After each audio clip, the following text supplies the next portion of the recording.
नमस्कार. आज बनवणार आहे काकडीचे थालीपीठ. तर इथं मी काकडी घेतलेली आहे. तिचा पाठीमागचा भाग कट करून असा काकडीवरती घासून घेतला. असं केल्याने काकडीचा कडवटपणा निघून जातो.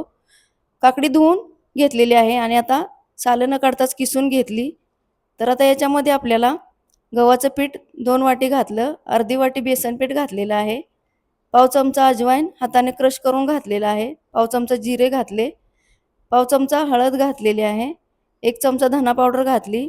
पाव चमचा जिरे पूड घातलेली आहे. पाव चमचा हिंग घातलं.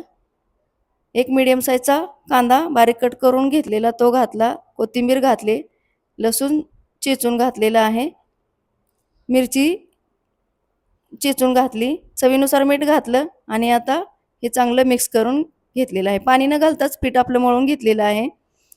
तर तवा गॅसवरती गरम करण्यासाठी ठेवला आणि तेल याला सगळीकडे लावून घेतलेलं आहे. तर थालीपीठ मी हे तव्यामध्येच बनवणार आहे. तर एक गोळा घेतलेला आहे. हाताला तेल लावलं आणि आता हे थालीपीठ आपल्याला थापून घ्यायचं आहे.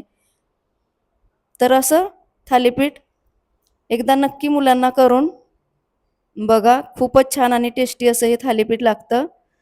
आता बारीक गॅसवरती चांगलं आलटून पलटून खरपूस भाजून घ्यायचं आहे.